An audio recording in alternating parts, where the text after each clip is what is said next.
The ultra-left Bernie Sanders is openly admitting that the MAGA movement is winning. In this video, we're going to take a look at the far-ranging interview where Sanders admitted that the Democrats are indeed hemorrhaging voters. We're going to look at what Sanders actually gets wrong in his assessment, and stick me to the very end of this video when I'll reveal how it's actually far worse than Sanders ever imagined in his worst nightmares. You're not going to want to miss this. Greetings, everyone. Dr. Stevie with you. Great to be with you. As always, I am your daily fake news antidote.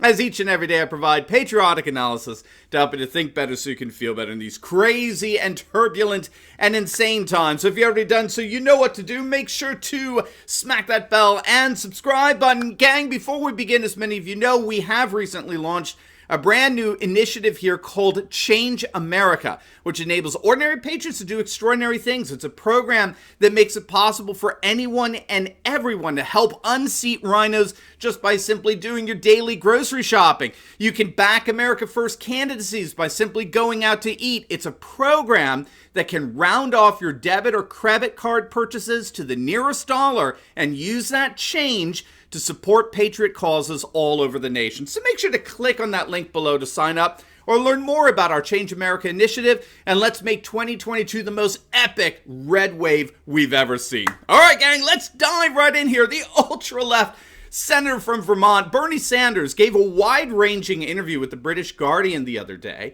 where, among other things, and most notably, he absolutely admitted that the patriot movement in the United States is winning. The MAGA movement. The patriot GOP is indeed crushing the Democrats as we speak. In a rather stunning and candid admission, Sanders acknowledged that the GOP has been able to significantly expand its base by appealing to what he called the average employed American. Quote, "It's no great secret that the Republican Party is winning more and more support from working people. It's not because the Republican Party has anything to say to them.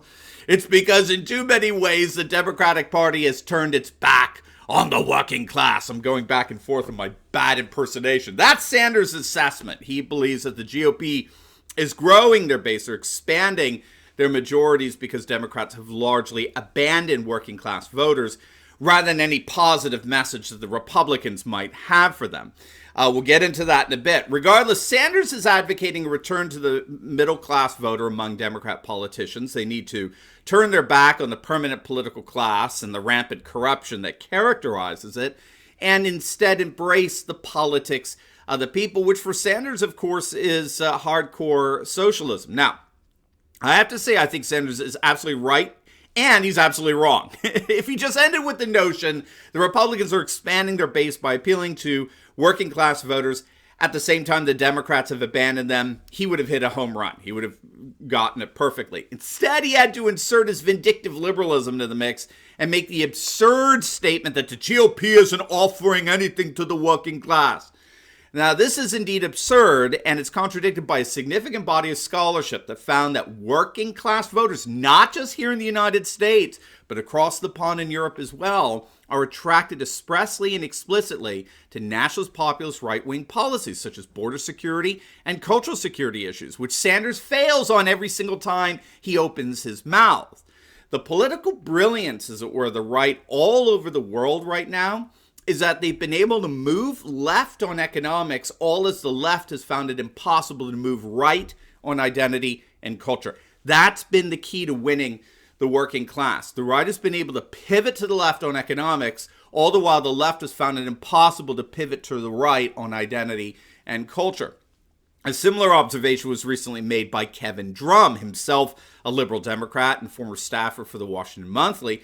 Here's what he writes, very insightful, quote, "Despite endless hopeful invocations of, but polls show that people like our positions, the truth is that the Democratic Party has been pulled far enough left that even lots of non-crazy people find it's just plain scary, something that Fox News takes vigorous advantage of.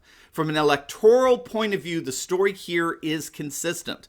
Democrats have stoked the culture wars by getting more extreme on social issues, and Republicans have used this to successfully cleave away a segment of both the non-college white vote and, more recently, the non-college non-white vote." And that culture war element is key here. The Republicans have been able to pivot left enough to attract union workers and non-college grad voters on economics, all the while maintaining sane conservative stances on various culture war issues like open borders and critical race theory, all the while the left has gone frankly nuts on these culture war issues. And so as a result, we're seeing a massive defection among non-college grad, working class voters away from the Democrats and towards the new MAGA-based, patriot-based GOP, the grand old Patriot Party. The Philadelphia Inquirer recently published a report on exit polling from the Virginia election that found that an astonishing 75% of white women without college degrees voted for the Republican Glenn Youngkin. And not just Youngkin, but Winsome Sears as well for lieutenant governor and the Republican attorney general. 75% of white women without college degrees. They are fast becoming recognized as the new political center, as it were. They're in the political driver's seat for elections for the foreseeable future. And they're part of an even larger defection from the Democratic Party, which are your blue-collar manufacturing workers, factory workers, who have historically voted exclusively Democrat, but who defected in droves to vote for Trump in 2016 and again in 2020. I never get tired of citing the statistic from the 2016 elections, where there are nearly 200 counties that had voted in Democratic presidential candidate in every single election since 1984. It suddenly swung and voted for Trump, often by a 20-point margin. So these were states like Wisconsin, Iowa, Michigan, Pennsylvania, that Hillary was supposedly guaranteed to win since every Democratic presidential candidate since 1984 had won them. It was called the Blue Wall that gave Democrat presidential candidates their victory by delivering the electoral votes needed to win the presidency from Wisconsin and Michigan and Pennsylvania.